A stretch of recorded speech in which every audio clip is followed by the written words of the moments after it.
Hi everybody.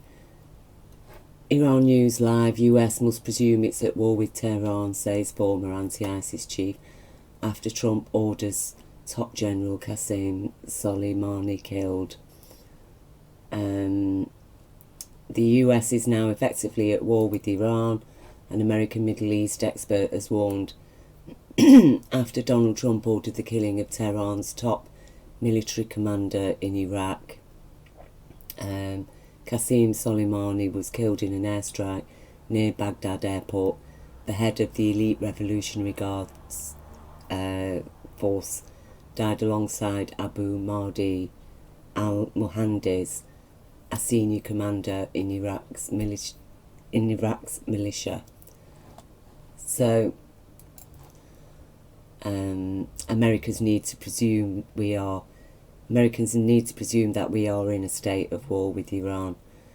So, this all comes about immediately after Boris Johnson has allegedly won by his landslide victory.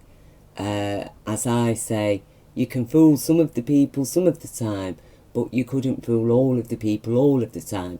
I do not trust your landslide win, Boris Johnson. I do not accept you as my Prime Minister. As far as I'm concerned, you are a criminal, and the election was rigged, very likely, mostly by the postal vote, but by all kinds of other methods, because people like myself who understand exactly who Brexit is serving, whose interests it is serving, and exactly what was at stake if you didn't get your Brexit, your style of Brexit, which is essentially a hard Brexit, you see. And so I understood the urgency of which would push your party, to rig an election. And it actually saddens me to witness how quick the British people are to judge against themselves, to judge against their own, to accept that, yes, British people really are that stupid. They'll vote for an absolute, utter, total buffoon and coward, even, to be Prime Minister of our country. After we know that not only was it only just over half the people of the country wanted Brexit, almost half didn't want Brexit, that it just isn't possible that a few years later, when it's very clear that the majority of people no longer want Brexit, that they're all going to vote for a guy whose manifesto was get Brexit done. But this is the rise of the far right, and they will ride roughshod over our laws, over our rights, in order to get what they want. And what they're getting at the moment is this. This is what the plan is, okay? This is the plan. The Zionist plan for the Middle East, Greater Israel. Look, it does include taking over Lebanon, parts of Syria, parts of Iraq, parts of Saudi Arabia, Egypt, you name it. Look, this is the Greater Israel project. And it does include the whole of Palestine, you see. So how does it come about that, for example, America has spent $6 trillion, okay, 6.4 trillion on wars in the Middle East and Asia since 2001, a new study says. Okay, and I'm sorry about these adverts. As I say, I've had blocker, but I have to share this information. So, US wars, Afghanistan, Iraq, Syria and Pakistan have cost American taxpayers $6.4 trillion since they began in 2001. That total is $2 trillion more than all federal government spending during the recently completed fiscal year. The report from Watson Institute of International and Public Affairs at Brown University also finds that more than 801,000 people have died as a direct result of fighting. I tell you, it's a lot more than that. That will be in direct fighting, but the overall impact has killed many, many, many, many more people than that. And that does include American servicemen and women too. I apologise for my voice at the moment, but I have got pretty bad autoimmune attacks really since the results of this rigged GE. So anyway, getting back to it, not only has America spent 6.4 trillion that we know of on these wars in the Middle East, and goodness knows how much Britain's spent, we also know that the Pentagon has lost 21 trillion. You know, that it's had 21 trillion over the course of 21 years, effectively $1 trillion a year, that it can't account for, you see. It's just gone missing. And that is a very, very serious matter. So altogether, with the 6 trillion, you know, 21 trillion, so we're talking about $27 trillion that American taxpayers, which are the majority of the public, because let's face it, the rich aren't paying these taxes, are they? They've been given huge tax breaks, and in order to pay for their huge tax breaks, as in Britain, so in America now too, well, take the food stamps off people, take away their disability and sick benefits, and hey presto, you know, tax breaks for the very, very rich who don't really even need these tax breaks. But this isn't really about money, and I think that's what people need to understand, because the Zionists, who do control the banking system, who are not solely Jewish, you know, that is something that people need to be able to understand, that look, Zionism really has got nothing to do with Judaism other than the bulk of the people who actually formulated the Zionist ideology, which is about 100 years old, and it is actually Nazi fascist ideology. When you look at their philosophy, it is fascist, it's racist, it's sexist, it's elitist, it's Nazi. It is Nazi. You know, the vast majority of people, apparently, according to the Zionists, are people who aren't Jewish, are cattle, you see, livestock. That is what we are. And they will thin us out. And they're the rulers of Earth, because apparently God has chosen them to rule Earth. And what pops into their heads is of supreme importance. Their desires, their plans are more important than the majority of people, say, who would like to see a happier, healthier, more caring, compassionate world that looks after our planet, doesn't exploit, that lives with ethics and balance and law. No, you see, because none of those things are going to give give these Zionists their Greater Israel project. First of all, their ambition was to get Israel, and that was a big part of why we had 2 world wars, is building the narrative towards satisfying this need for Israel in the first place. But as I say, we must never transfer our dislike of an ideology, our hatred of the actions that result from that ideology, onto actually hating people, you see. This is where sanity and law come in. So we don't hate the people, we hate the crimes that they commit, we hate the impact of those crimes, but we don't hate the individuals, because, you know, we're all born into this world today, and people are born into these mindsets, and we have to find ways of persuading these people that, look, you have been programmed through history, from a history of these dead men who knew nothing, who were actually insane by today's standards, but you nonetheless have been programmed by this ideology, and it is controlling you, and you're on a road to nowhere, because it will lead even to your own extinction. You know, that's the simple base bottom of it. And that socialism is not a dirty word. It's not Soviet communism. You know, it's not Stalinism. Socialism, democratic socio-capitalism is the way to go. That's the future. That's progression. Everything else is regression. These wars in the Middle East are not about, getting oil, cheap oil for America and all this type of thing. These wars in the Middle East are entirely satisfying an agenda to help the Zionists, who control the American Senate and Congress.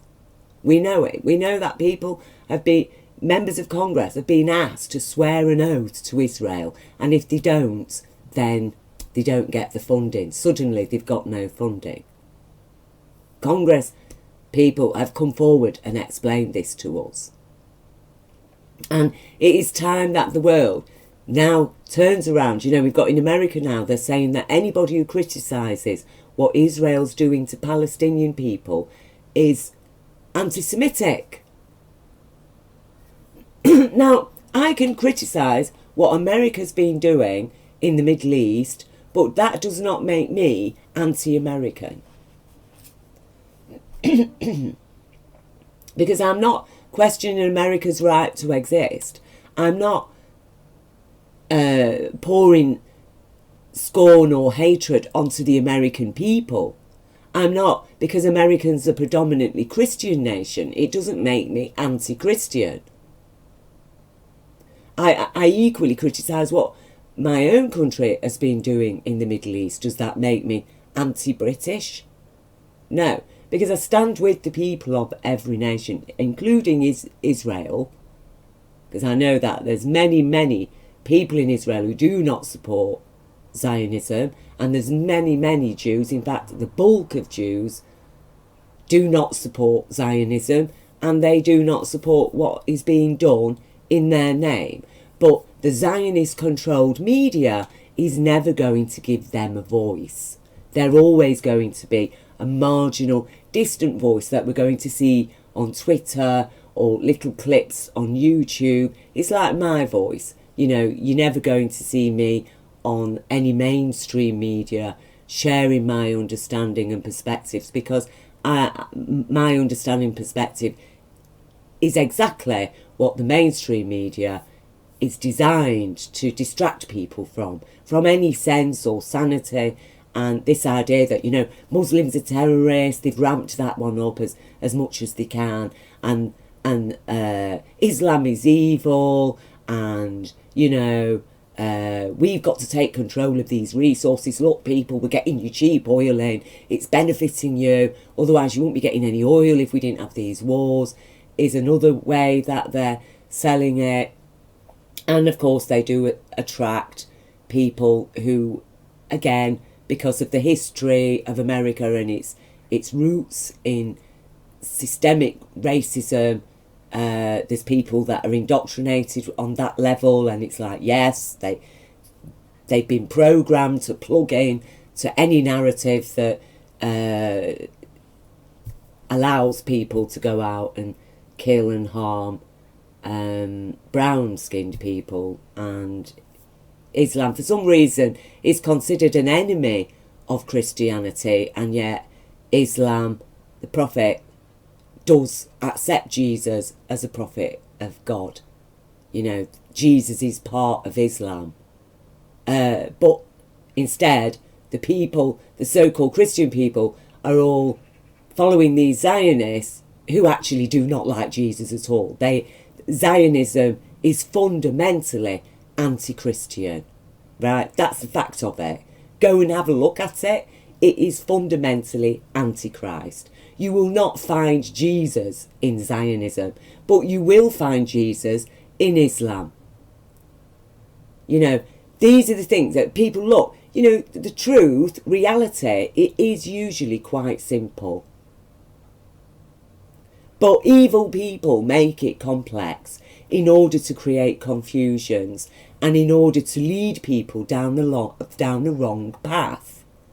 And people are also programmed to look up and value people who have lots of money. Apparently, having a lot of money makes you important, makes you more intelligent, apparently. Having one skill can mean that, you know, what you say is of prime importance because you know how to act or you know how to play a guitar. You know, I mean, none of this makes sense, these kind of value judgments that we place on each other. But it's precisely because of these value judgments that these far-right extremists that are now latching on to Zionism. I mean, here in Britain we have Tommy Robinson. I am a Zionist, he says. David Cameron, I am a Zionist. Theresa May, she's a Zionist. Boris Johnson, he's a Zionist. You know, Zionism is not solely about Judaism. Yes, it started with Judaism, but it is a philosophy of elitism. And that is why America is prepared to rob every single USA citizen of over $6,000. More than that when we look at the $21 trillion that the Pentagon's lost, and I'll leave you a link to that under here if you don't believe me, but that is the fact of it. It is 21 trillion. So, you know, if it's 6 trillion, then American people are just being robbed blind. And why would a country do that? Why would a nation that's $22 trillion in debt be continuing with these wars and give its top elite massive tax breaks, starve its own citizens, drive people into destitution, and then point at those people and say, yeah, well, you know, the reason why they're destitute is because they're just not good enough. Because, you know, the way the system works, only the best people, only the cream of humanity gets wealthy and comfortably off. Everybody else who doesn't make that level of income are obviously inferior people. And this just is not true. This is not true. This is a lie. And actually, when you look at the bulk of people that are literally being thrown away or enslaved into jobs that can't even pay them a decent living wage, you know, they're literally living on the poverty line, even while working full time. We're throwing away such intelligence, such amazing wonders of humanity, of imagination, of life. We are just throwing them away because we're hooked on these people who are like horses with blinkers. They've got one objective. And, you know, the objective is, this is the objective. Now, how is it that the Zionists have such control over America? Well, partly, and the world, it is partly through their control over the banking system, but it's also through blackmail and bribery, but mostly blackmail. It is mostly blackmail. We know that Epstein was working for intelligence, very strongly suspected Mossad intelligence, and this is how things have gone on. It's like, you know, we find out this guy's a paedophile, you go to Epstein's Island, yeah, it's that, excuse me, it's that thing that criminals do, isn't it? You know, you want to be in our gang, then you go and commit a crime, and to prove your worth. And so, you know, in what's been going on is that certain people have to commit high-level crimes in order for them to be trusted to then move on into higher and higher levels of office and power. I mean, look at the motley crew surrounding Trump at the moment, who will just sit there and lie blatantly to the camera and actually accuse innocent people of the crimes that he himself is actually guilty of. You know, so, you know, the whistleblower is the guy or woman who's committed treason, you see, in reporting Donald Trump's treason. You see what I mean? this is how these people work. Exactly the way Israel works is that it commits acts of terror against Palestinian people, but tells the world, employs its media, people like Rupert Murdoch, for example, to inform people that, no, you know, Palestinians are terrorists and Islam is dangerous and we do need to crush it. But really, it is about stealing land. It's about ongoing colonialism, but this time under Zionist directives, as opposed to, you know, Britain's imperialist directives. Now it's Zionist imperialism. And they're basically saying to America and Britain that, well, you know, you got your colonies and all of that, and America, you got your land by these methods, so, you know, you're going to have to let us do this now to develop our Israeli state. And no, we're not going to be satisfied with this little slip of land that we've been given. We're going to ignore our boundaries. We're just going to take land because apparently Jews, wherever they build houses, that's part of Israel. I mean, really? I mean, there's a lot of Jews living in Britain. Does that mean that everywhere a Jew owns a house in Britain now belongs to Israel? No, of course it doesn't. Well, how does that work for Palestine? Yet somehow the world has been conned into just accepting this. It's just, yeah, well, you know, the Jewish people have entered, they put settlers there now, so obviously that part of Palestine now belongs to Israel. No, it doesn't. It really doesn't. Because, you know, the Israelis are saying, well, you know, we bought these properties. We bought them. We bought this land.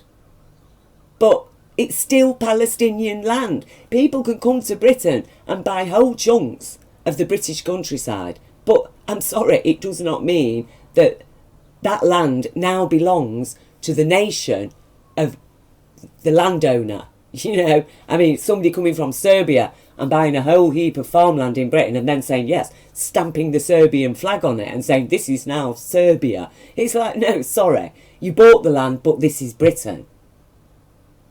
The land is British, you see. But this is what I mean about the way they twist and convolute and make confusions where really there are no confusions. There is no confusion here, people. This war, all the wars in the Middle East are about satisfying the greater Israel project. That is what it is about.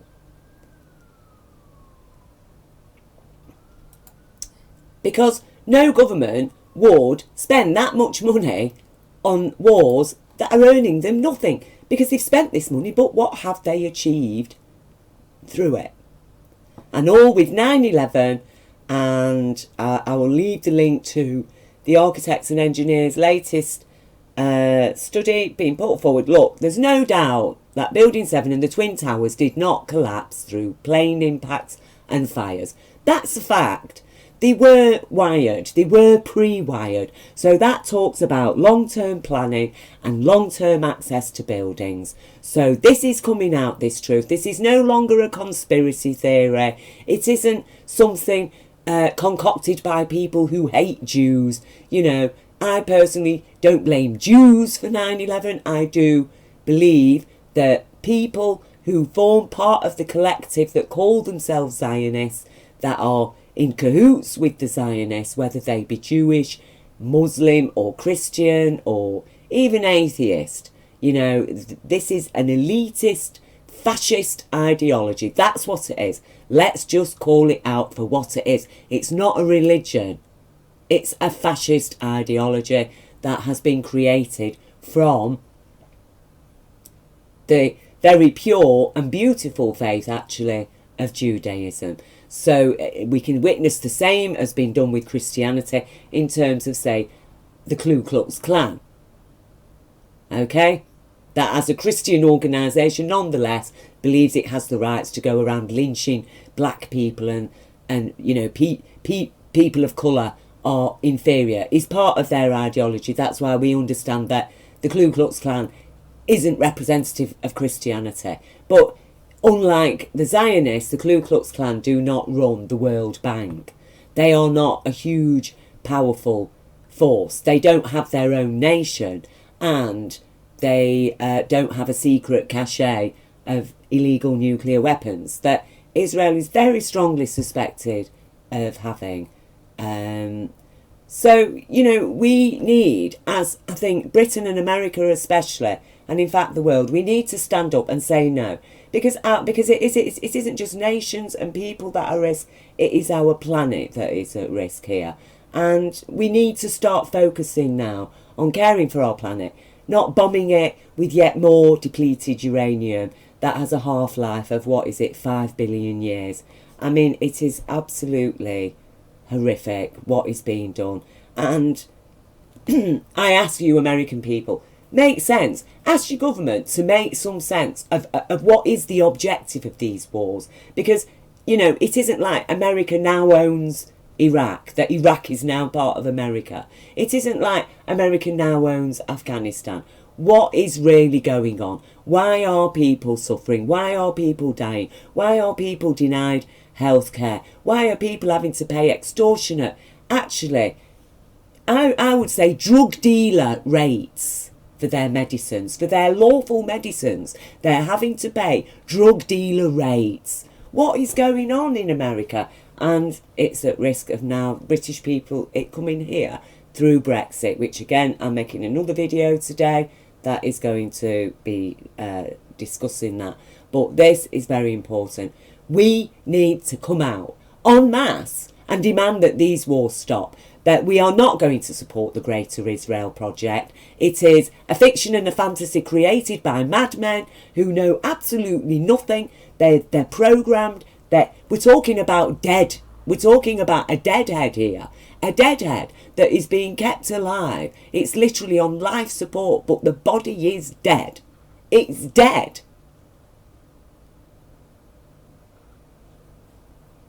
And, you know, but we're throwing money at it. We're throwing lives at it for following this evil plan, because they don't want to let go of their power. They don't want to let go of the wealth that gives them their power. And they know that the only way they control people ultimately is by making millions and millions and millions of people impoverished. And therein are the women and children, 10 for a penny, and the men for your slave labour and your slave soldiers.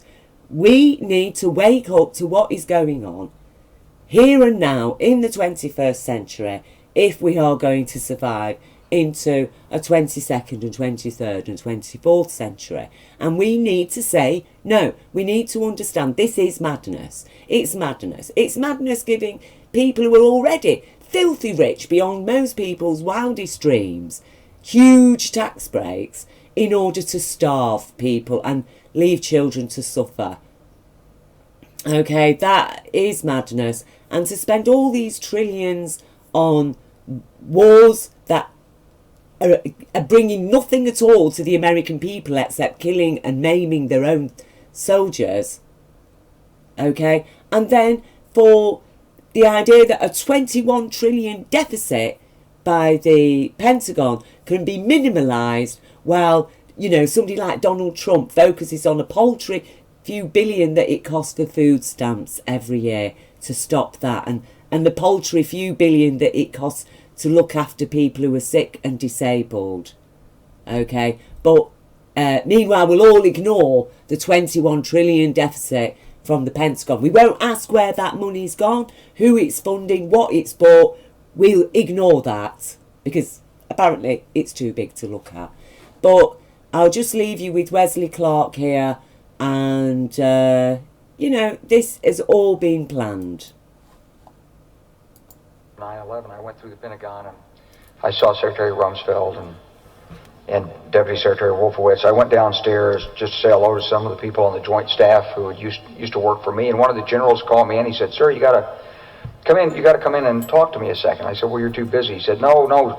He says, "We've made the decision. We're going to war with Iraq." This was on or about the 20th of September. I said, "We're going to war with Iraq. Why?" He said, "I don't know." He said, I guess they don't know what else to do. So I said, well, did they find some information connecting Saddam to Al-Qaeda? He said, no. He says, there's nothing new that way. They just made the decision to go to war with Iraq. He said, I guess it's like we don't know what to do about terrorists, but we've got a good military and we can take down governments. And he said, I guess if the only tool you have is a hammer, every problem has to look like a nail. So I came back to see him a few weeks later, and by that time we were bombing in Afghanistan. I said, are we still going to war with Iraq? And he said, oh, it's worse than that. He said, he reached over on his desk, he picked up a piece of paper, he said, I just got this down from upstairs, meaning the Secretary of Defense's office today, and he said, this is a memo that describes how we're going to take out 7 countries in 5 years, starting with Iraq and then Syria, Lebanon, Libya, Somalia, Sudan, and finishing off Iran. I said, is it classified? He said, yes, sir. I said, well, don't show it to me. And I saw him a year or so ago, and I said, you remember that? He said, sir, I didn't show you that memo. I didn't show it to you.